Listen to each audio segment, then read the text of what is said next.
Mr. Rand, the president is arriving. Just show the president into the library. An old habit that goes along with power. Keep him waiting. Near the end of Being There, during Ben Rand's funeral, while the president is busy delivering the eulogy, Ben's colleagues have more pressing matters. Debating the president's prospects in the upcoming election, they swiftly reach a consensus that with his political viability tenuous and his prospects for re-election questionable, there's only one person likely to reverse the current trend and save the day, Mr. Chauncey Gardiner. How did they come to this conclusion? Was it solely because Ben believed that it was the only way to retain the White House? And why would Chance be a better choice than the current president? In the world of Being There, knowing what we know, as viewers and readers, this may at first appear as a particularly dubious decision to advocate for Chance to become the commander-in-chief, leader of the free world. But upon reflection I realized that Ben, as always, was right. Chance isn't just a good candidate, he is the absolutely ideal candidate. What follows is why I believe that Chance, played by Peter Sellers, would be a formidable contender, and why in any event he would make a far stronger leader than the incumbent president in Being There, played by Jack Warden. Okay, for starters, Chance appears to have what the senior Bush, H.W. Bush, called the Big Mo. President Bush 41 considered this a vital component of successfully running for the highest office, momentum. By any standard, Chance's coming out party has been an unprecedented success. It's unusual for someone to be introduced to the American public by being quoted by the president, singled out as someone Americans should know about. Suddenly, people want to know who Chance is, especially because the president also mentions that Chance is a close friend of Benjamin Rand's.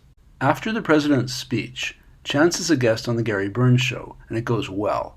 The crowd seems to really take to Chance, reacting positively to whatever he has to say. After such an auspicious debut, Chance's Q rating would undoubtedly be stratospheric.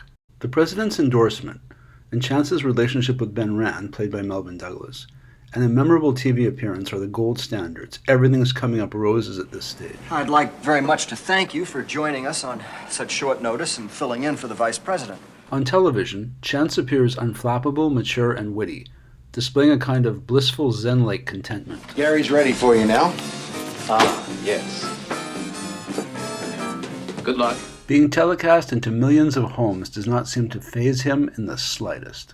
For once, the hoopla is not an anticlimax. People want to know about Chance, and his late-night television debut is both memorable and funny. He does indeed seem like someone Americans would be interested in, plus his message, quoted by the president, and expanded upon by Gary Burns, played by Jerome Hellman, seems entirely organic, reasonable, inoffensive, and easy to grasp. Chance seems to send out a welcoming message to everyone. His is a big tent. People are looking for optimism during difficult economic times. During his TV appearance, Chance seems to be a ray of light in a moment of economic pessimism. Chance is the latest thing, a shiny new product which fascinates. He is courteous, attentive, and makes a fantastic first impression. Potentiality is enticing. People are curious. How exactly would Chance's presidency differ from the current president's? What kind of a president would Chance make? In the film, the current president lacks vigor and is almost entirely devoid of charisma. One of the first things he says, Well, Mr. Gardiner, I'm a man who appreciates discussing a frank discussion. Is a phrase as inarticulate and awkward as it is meaningless.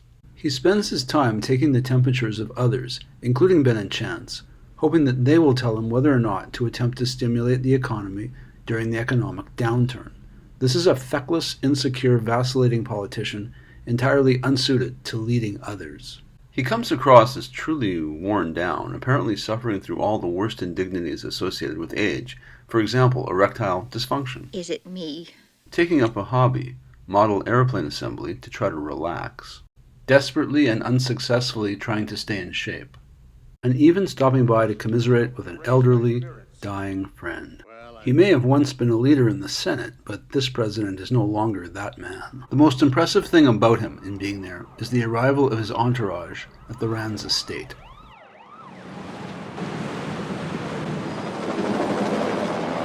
After that, it's all downhill. The president himself appears unengaged, insincere, and unconvincing, as when he first sees Ben. You look terrific. We know this is untrue, that Ben is not terrific, but consider the infinitely more adroit manner in which Chance handles the situation. You look much better today, Ben. Now this is true, that Ben appears to look better because of Nurse Teresa's efforts. Upon hearing this, Chance redirects his compliment. Nurse Teresa did a very good job there. Chance's interaction with Ben is honest and builds intimacy between them, with Ben wanting Chance to know the full extent of his illness. It's all makeup. I didn't want the president to think I was going to die while he was talking to me. Ben's decision to keep the president waiting is significant. Apparently, neither the presidency nor the president is intimidating to Ben. Conversely, the president appears more than a little threatened by Ben, since Ben's money and connections are needed for his re-election campaign. At first, the president does not know what to make of Chance's attendance at what was supposed to be a private meeting, so he makes the assumption that Chance is really important to Ben, both personally and in terms of his business interests. The president is baffled by Chance, but nevertheless decides to defer to Ben's better judgment on the matter. Now, Ben, I was wondering if you had a chance to go... When Chance starts answering to his own name whenever the word chance is used as a synonym for opportunity, the president cannot totally discern why Chance is behaving in this manner. He seems to be wondering if Chance might not be having a little fun at his expense. Ben understands the dynamics of power better than anyone else. Symbolically and literally, the president has come to Ben, so the president will have to acknowledge Chance and be deferential towards him, even if he can't quite fathom Chance's unusual behavior. On television, Mr. President, you look much smaller. Waiting to receive the president, Ben stands like a parent, with his arms outstretched, so it feels a little like the president is a kid being reunited with his family after returning from summer camp. The president is respectful towards Ben, and perhaps a little afraid of displeasing him. It seems peculiar that the commander-in-chief wants Ben Rand, a dying man who's never held political office, to evaluate the text of his speech. Still, Ben is not the type to mince words. Overall, pretty good. But I think, Mr. President, that it's very dangerous to play around with temporary measures at a time like this. Shouldn't the president already know what he should do based on what his advisors think and, more importantly, on his personal ideology? The president seems altogether too concerned with optics and speeches, and Ben rebukes him for it. And I know how difficult it is to be straightforward. But I tell you right now, Bobby... The president does not seem capable of actually leading. Instead, he is concerned with doing whatever it takes to get a second term. In contrast, Chance seems entirely relaxed. Whether on TV or not, he always appears to be enjoying himself, getting the royal treatment from just about everybody. He's the man of the hour, in demand everywhere. Publishers want his words. We can give you a 6-figure advance. I'll provide you with the very best ghostwriter proofreaders. Reporters his thoughts. What we'd like to know are some facts. Friends his camaraderie. Chauncey, up and around this morning, are you? Women his romantic interest.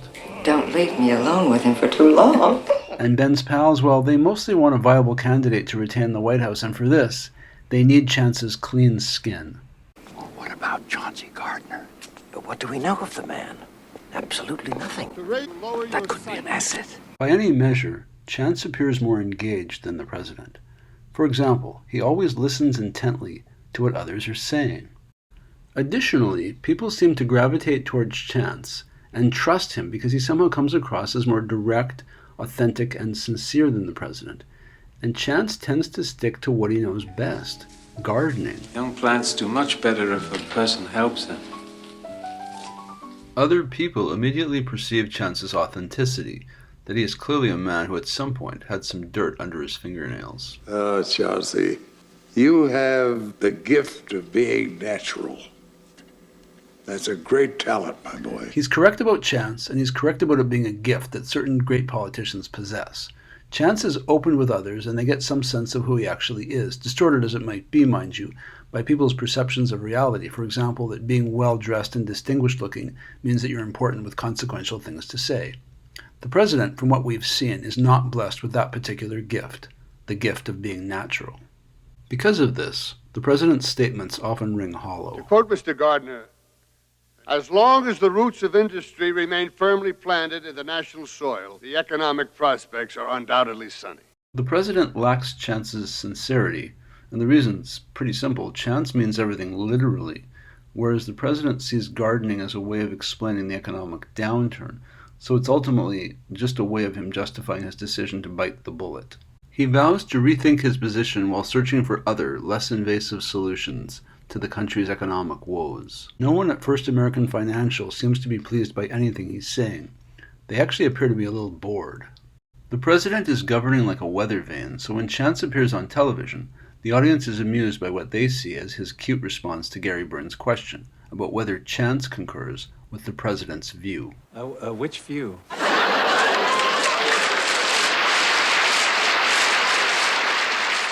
The knowing laughter implies that the general public does not have a clue where the president stands on matters of consequence.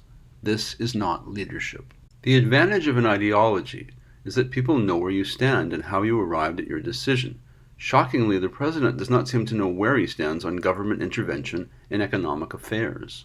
It is equally shocking that the president either can't or won't make up his mind on which way he might be leaning until after he learns where Ben stands. And it is only when Chance appears to add his voice to Ben's, In a garden, growth has its season, that the president decides that he'll throw in with Ben and Chance. At this stage, he's nothing but a follower joining the crowd.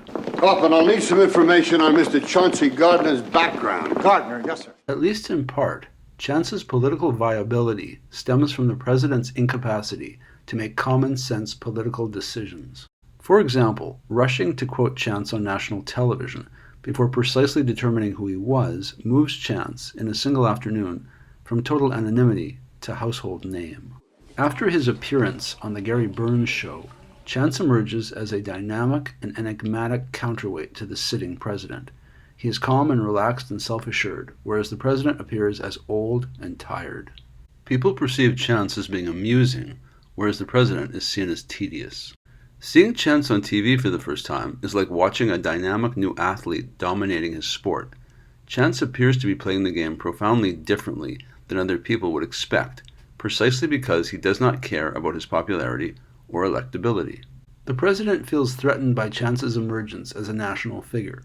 In addition, domestic intelligence agents begin surveillance of Chance, but fail to learn anything significant. After Chance's triumph on television, the president begins to realize that Chance might be an impediment to a second term. He wants as much background information on Chance as possible. In contrast, Chance doesn't seem to think much about the president at all, except to tell people how much he enjoyed meeting him. It was very nice meeting the president. I like the president very much. He's a nice man. The president becomes suspicious of the shocking lack of information on Chance. In the absence of any other logical explanation, the working assumption is that some entity, possibly a foreign government, must have deleted it from all government databases. But why? What about the third question? Is it possible to erase all traces of a man? Despite a thorough investigation, including computer analysis of Chance's syntax and vocabulary, absolutely no information emerges. The FBI cannot determine what part of the United States Chance came from. Even scrutiny of Chance's suits and underwear does not reveal anything germane. At the same time, the president feels so insecure that he begins to suffer from sexual impotence. This never happened when you were a senator. Perceiving that he has lost the support of Ben and his pals, the president has begun to feel politically vulnerable. Everyone knows that Ben only backs winners, and so he's put his money, the smart money, on Chance. The president's attempt to create a provocative soundbite only ends up making things worse for him, focusing attention where he least wants it, on his own lack of charisma. Mentioning Chance in his speech to the board of First American Financial Corporation reminds voters that there are other, more original and compelling leaders waiting to lead. Over time, the president becomes reconciled to the idea that the conspiracy, or at least what he sees as the conspiracy, to cover over Chance's origins has been so successful that Chance's true life story may never be known. I'd like my eggs poached this morning, please. When he first meets Chance, the president's reaction is about the same as everyone else's. Well, Mr. Gardiner, I must admit that is one of the most refreshing and optimistic statements I've heard in a very, very long time. People seem to want, or perhaps need, Chance to be a kind of oracle, and it helps that people find him so likable and unassuming. Of course, his association with Ben Rand and the president is critical to his credibility as a national figure, but it goes further. Former Secretary of State Kissinger famously said that power is the ultimate aphrodisiac, and so it seems is proximity to power. What makes someone attractive to others is often intangible, hard to pin down, but whatever it is, Chance seems to have it. The combination of sudden fame, powerful friends, and a presumed knowledge of economic matters and world affairs makes him seem ultra-sophisto and cool. In the novel, Eve sees Chance as so detached and serene that she finds herself excited by the prospect of seducing him, seeing what it's like when he loses his composure. Of course, libido can only take you so far. When they first encounter him, Dr. Robert Allenby, Richard Dysart, and Eve Rand, Shirley MacLaine, cannot really agree on much about Chance, with Eve arguing... he's very, intense. And the doctor disagreeing. Actually, I found him to have quite a sense of humor. Somehow, Chance subsists as two different beings simultaneously. Initially interpreted by Dr. Allenby as being a clever patient with interesting banter, Eve, in contrast, experiences Chance as a strong, sexual, cerebral man. This capacity for his first impression to cut in different directions would make Chance the ideal politician. Being all things to all people is how national elections are won. Working in Chance's favor here is his disinclination towards abstraction. He's 100% literal, largely incapable of recognizing, much less generating humor, irony, symbolism, and so forth. The media interprets this as Chance trying to keep things simple, so that the general public will follow what he's trying to say. One newspaper labels it Chance's peculiar brand of optimism.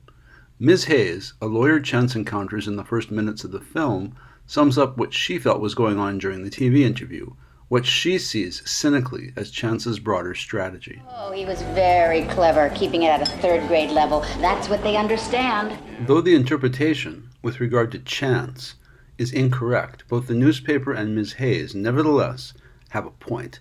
Political campaigns tend to work best when the ideas under consideration are simple and catchy, and they should be repeated in the mass media ad infinitum. In order to communicate with millions of people, there has to be a hopeful message, and that is where Chance's peculiar brand of optimism comes in. It seems ready-made for a national campaign. If you're going to be identified with something, it seems advantageous that it contain an element of optimism. Though Chance is decidedly not drawing a parallel between the seasons and the economy, since everything is literal to Chance, others see it differently. To them, Chance's words are figurative and convey an inherently hopeful message about better times ahead. It would be hard to attract voters without such a message. Ben puts it simply. He makes me feel good. To want to vote for a candidate, people have to identify with the characteristics which make that particular candidate unique. Things like their peculiar brand of optimism.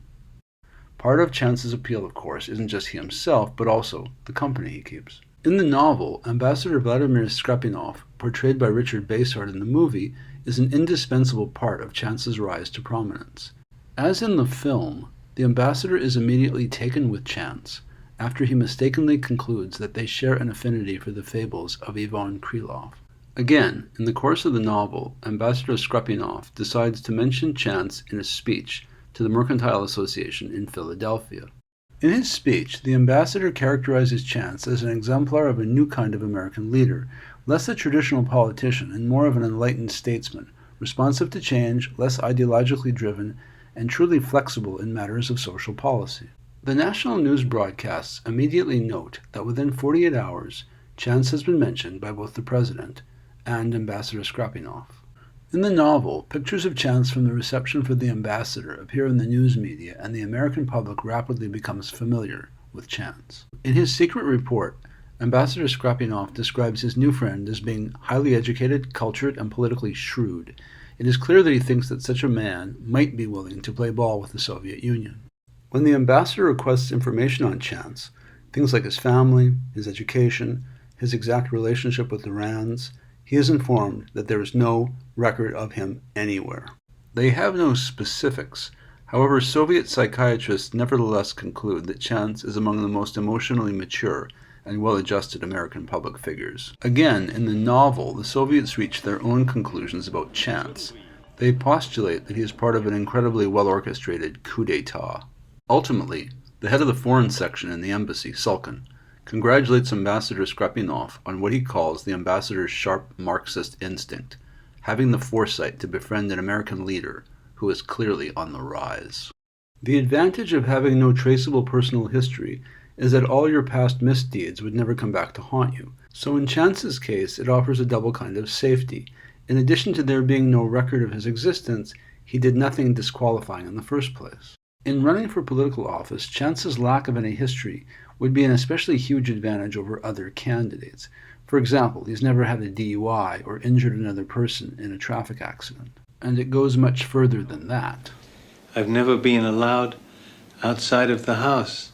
Cloistered with Louise, Ruth Attaway, and the old man, Chance was protected from nearly everything. He was never sexually involved with an intern nor accused of plagiarism while attending university. In essence, Chance's closets have few skeletons to speak of. There are simply no catastrophic decisions to limit his political potential. Ben's colleagues seem to get this. They see Chance as a man who is uniquely unburdened by the usual humiliations and failures, liberated from what they imagine to be setbacks, unwise decisions, and dysfunctional relationships. No experience, a blank page, to them is the ultimate resume since it contains no record of failure. In addition, his actual life should serve him quite well. He's in good health from a lifetime of working outside in the fresh air. He doesn't appear to smoke too much or drink too much. He appears exceptionally virile, and others seem to recognize this. Give me your hand. Let me feel your strength. During his interaction with Ms. Hayes, played by Fran Brill, Chance discloses that he hasn't ever seen a doctor or dentist. I have no doctor or dentist. So we can surmise he's in good health. Even-tempered, he never gets angry or impatient. He does indeed appear to be well-adjusted, as the Soviet report suggests.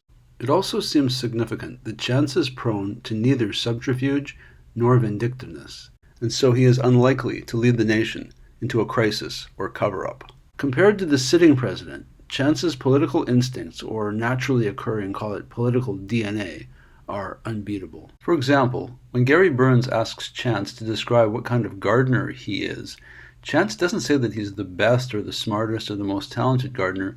He just speaks the literal truth. What sort of gardener would you be, Mr. Gardiner? I am a very serious gardener. Oh, I'm sure you are, Mr. Gardiner. It is the politically perfect answer. Voters want a serious person to lead them. Chance has great instincts and timing. He always manages to come up with the right answer at the right moment. This happens when Ambassador Skrapinov remarks to Chance that their two systems of government are not so far apart. We are not so far from each other. Our chairs are almost touching. Bravo, bravo. Beyond his propitious comic timing, or what passes for it, there are a lot of other reasons that a Chance candidacy might work. One reason is that running for president oftentimes has to do with how voters feel about you personally. One might presume that policy would matter more, but it is not always the case. If Johanna Franklin, played by Denise DeBerry, is any indication, Chance might do quite well as a national candidate. Oh, he's a real gardener. He does talk like one, but I think he's brilliant. In the novel, she adds that Chance is totally authentic, manly, well-groomed, and decidedly not a phony. Chance would be a strong candidate not only because he attracts people to him, but more importantly because he does not tend to offend anyone. The right word here might be anodyne or inoffensive. When people meet Chance, they seem to have a sense that they have been both seen and heard. His replies seem refreshingly direct and sincere. Despite a lifetime confined within the old man's house, working in the garden and watching TV, it turns out that Chance is actually surprisingly good when dealing with people directly. In the novel, in the aftermath of his appearance on television, one of the Rand's servants feels that he has to show Chance his gratitude. He says, "Thank you, Mr. Gardiner. Just thank you from a simple man who's seen a lot." Somehow Chance's very presence soothes people. Ben expresses it best when he tells Dr. Allenby, There's something about him that I trust. This could make one hell of a slogan for Chance's campaign posters. It would be something like, "If Ben Rand trusts Chauncey Gardiner, shouldn't you?" Once again, without knowing much about politics, it turns out that Chance was born with an odd flair for the retail version of it. Smiling at strangers, chatting amiably, listening intently, and making innocuous statements. Vladimir Skrapinov. That's a very nice name. All come quite naturally to Chance. And if a movie is about that which most frequently appears on the screen, then being there is mostly about gardening and shaking hands. Hello, Thomas. I'm Chance, the gardener. Well, good day, Mr. Chance. Good day, Sally. Hello, Vladimir. Chauncey? Bobby? Regardless who he's meeting, Chance is always welcoming. With the ambassador's wife, Natasha Skrapinov, played by Hannah Hartlandi, Chance is exceedingly affable. Natasha. Hello, Natasha. Very nice meeting you. And you. He has perfected the art of the handshake greeting and the attitude of openness that ideally accompanies it. And at that moment, he is sincerely happy to know Natasha, and she in turn feels Chance's sincerity. Chance has several other techniques which will translate quite nicely into politics. For example, he likes to demonstrate to others that he's following things by repeating exactly what they've just said. Here he employs the verbatim technique with Dr. Allenby. By the way, Mr. Gardiner, I'd like to ask you something straight out. Straight out? Yes, sir. Whenever it is required, Chance is quite adept at feigning interest in what people are saying. He alternates between the phrases, I understand. Yes, Thomas, I understand. Or, I see. Sophie insists on black tie. I see. Or sometimes, I will. You work on the idea. Water it. I will, Ben. Whenever Chance employs one of these phrases, he actually means the opposite. That is, he does not follow and is not interested in what is being discussed. In the course of the film, Chance successfully uses these phrases, which he undoubtedly picked up from TV, to convince others that he knows what they are talking about. But what caught Gary's interest was your down-to-earth philosophy. I see. The final method is just to agree wholeheartedly. Well, I must be going. This visit has been most enlightening. Yes, it has. On television and elsewhere, Chance seems so sure of what he's saying that it infuses others with confidence. In the Kosinski novel, at a dinner party, a woman confronts Chance. What about the war, she asks. Chance answers, the war? Which war? I've seen many wars on television. The woman is intrigued by Chance's answer. To millions, she says, the war is just another TV program, but out there at the front, real men are giving their lives. To her, Chance seems to be arguing that since most Americans will never be asked to fight in a war, faraway battlefields appear as only another type of TV programming, never tangible to viewers. In such a society, it is much easier for the carnage of war to go entirely unnoticed. Of course, Chance did not mean to convey any of this to the woman at the party, but he somehow managed to in any event. Another part of what makes Chance a compelling candidate is his capacity to have things all his own way with regard to the mass media. On one hand, the press feels compelled to follow Chance around, since he appears to be a mover and shaker in domestic policy. Also, the reporters are aware that readers and viewers want to know more about this enigmatic man. They have to pursue him. To do otherwise would be irresponsible. Chance is a major story. We see them telephoning Chance at the Rands and interviewing him outside the reception for Ambassador Skrapinov. On the other hand, of course, Chance is particularly dismissive of the media, or at least it appears that way to others, since he'll tell anyone who will listen that he does not read papers. Mr. Gardiner, what was your reaction to the Post's editorial on the president's speech? I did not read that. Then Chance is asked if he glanced at it. I did not glance at it. Dissing the press has a long tradition of success in American electoral politics. It's always been a reliable method of currying favor with the electorate. To the reporters present, Chance would appear to be doing this quite skillfully, yet they can't really condemn him for it. He seems to be answering their questions honestly. If he didn't glance at the news story, he didn't glance at the story. They can't make him react. Of course, he's not trying to, but like so much of what Chance does, the appearance of disrespecting the newspaper reporters works like a charm. No doubt a lot of voters would immediately take notice of this and like this about Chance. They might feel that Chance speaks for them, those who believe that the press has too much power. And many might feel similarly to the television reporter in Being There, played by Laurie Jefferson, who opines that Chance is incredibly courageous for admitting how little interest he has in the newspaper's coverage of events. Few men in public life have the courage not to read the newspapers. None that this reporter has met have the guts to admit it. Chance owns the press so thoroughly that one imagines that if he questioned the accuracy of their reporting, essentially telling them I'm not the man you say I am, that the press's answer would be something like, you're being too hard on yourself, followed by a rhetorical question. Are not all political personas essentially invented identities? Because of the reverence with which Chance's pronouncements are greeted, his words inevitably have implications. Although he is not saying anything of the sort, he could appear to be arguing that the press is so untrustworthy and biased as to be beneath his notice. One is better off ignoring them. Chance's honesty makes it appear that he's handling the situation, like all the others, with great subtlety. He implies, he doesn't push. He isn't telling you not to read the press. He's just telling you that he personally doesn't read the print media. You are free to make what you will of this. Have you read the newspapers?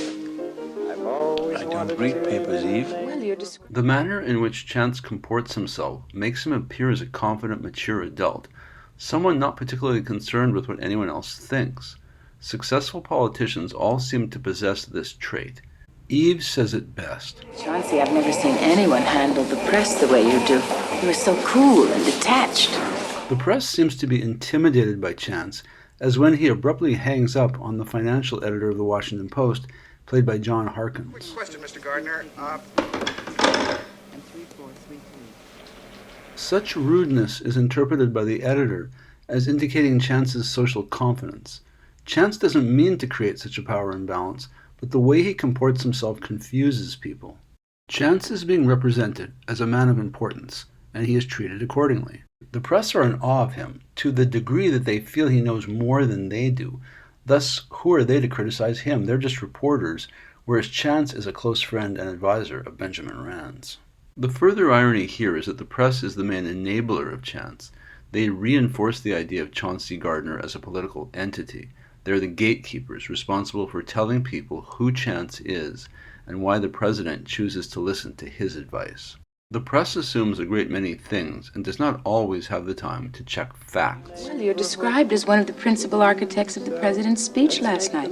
And your comments on the television show are side by side quoted with the president's. Oh. In the Kosinski novel, at the conclusion of the television interview, as Chance departs the stage, the host pays tribute to him. Chauncey Gardiner, financier, presidential advisor, and true statesman. Viewers, in turn, make an assumption that the information reported by the news media is accurate. This can be a problem since Chance is a very different person than the charismatic leader that they're making him out to be, yet his impassivity just adds to his mystique, that he's someone who has his act together and is in total control of his life. Though much of this is an illusion which others refuse to see, some of it isn't. For example, that Chance doesn't really spend much of his time worrying, and that he tends to take life as it comes, without expectations. That is perhaps the most important reason why Chance might be a really hard candidate to defeat in a general election. Everything about him seems to mitigate against other candidates. While others typically expend a great deal of energy worrying about what's being said and written about them, Chance manages to simply float along, a natural buoyancy carrying him through life. He is so honest, amiable, and open that no one perceives him as a threat. For example, whenever Chance is asked about the president, he immediately replies that he likes the president personally and that the president is a very nice man. Of course, political insiders might perceive, or really misperceive, this quite differently, as though Chance is playing the long game. It remains the case that if Chance were actually interested in any of this, power for its own sake, and tried to wrestle the nomination away from the president, it would disqualify him from seeking the presidency. He would be seen as just another Ted Kennedy, seeking to unseat a sitting president of his own party. But Chance is so completely sincere about actually liking the current president that he does not seem to want, nor does he actually want, to supplant the man as chief executive. Chance's basic nature makes him appear, accurately as it turns out, as someone disinterested in political power. This in turn convinces people that he would be someone they could trust with power. Chance is incapable of self-aggrandizement. Unlike most men, absolute power would probably not change Chance in any substantive way. Somehow, without intending to, Chance has reversed the political process which normally rewards unrestrained ego and ambition. Instead, it would appear to insiders that Chance was campaigning by not campaigning, running while not running, and seeking the presidency by repeating how much he likes the current resident of the White House. Once such a non-campaign campaign got rolling, it would be impossible to stop. He would have the Big Mo working in his favor. So there you have it. My take on why Chance, in the world of being there, would make a formidable candidate. Let me know your thoughts in the comments section, and don't forget to press subscribe or like, or both. The Being There videos have been fun to create, and I appreciate your many positive and supportive comments. Thanks so much for watching. I truly appreciate your time, and I hope you will return to watch other videos. He's a decent fella, isn't he, the president? Yes. I'm glad he came, Ben. Just prior to his tragic death from aplastic anemia, noted American entrepreneur and philanthropist, Mr. Benjamin Turnbull Rand, gave permission for his personal words to be used to endorse the candidacy of his close friend and advisor, Mr. Chauncey Gardiner. Chauncey. You know, Robert, there's something about him that I trust. He makes me feel good. Chauncey Gardiner. If Ben Rand trusts him, shouldn't you? For a healthier and more prosperous America, vote Chauncey for president. The Brighter Tomorrow Project is a political action committee operated by First American Financial.